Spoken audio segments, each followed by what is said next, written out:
அதுக்கு பசி. அந்த பசியை அடக்கிறதுக்கு மகத்துவமான அரிசியை ரெடி பண்ணி கொடுக்குறாரு. எலுமிச்சம்பழத்தை நடுவில் வச்சு இந்த அரிசியால் ஒரு வட்டம் போட்டேன்னா அந்த வட்டத்தை தாண்டி வராது.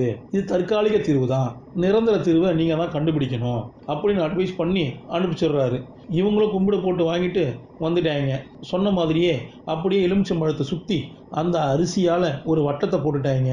அப்புறம் ஒரு சிக்கன் பீஸை எடுத்து காட்ட எலுமிச்சம்பழம் வெளியில் வர முயற்சி பண்ணோம். பட் வெளியில் வர முடியாது, தடுக்குதுங்க.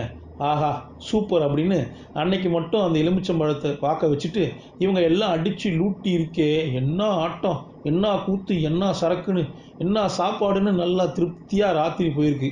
அடுத்த நாள் காலையில் பார்த்தா டைரக்டரோட தூரத்து சொந்தம் ஒருத்தர் வராரு. கூட தன் பையனோட கூட்டிட்டு வந்திருக்காரு. என்னப்பா பிரச்சனைன்னு கேட்டால் ஆட்டிசம் ப்ராப்ளம் இருக்குதான் அந்த பையனுக்கு. நிறைய பேர் கூட பழகி நல்லா இருக்கணும், சில பேர் யார்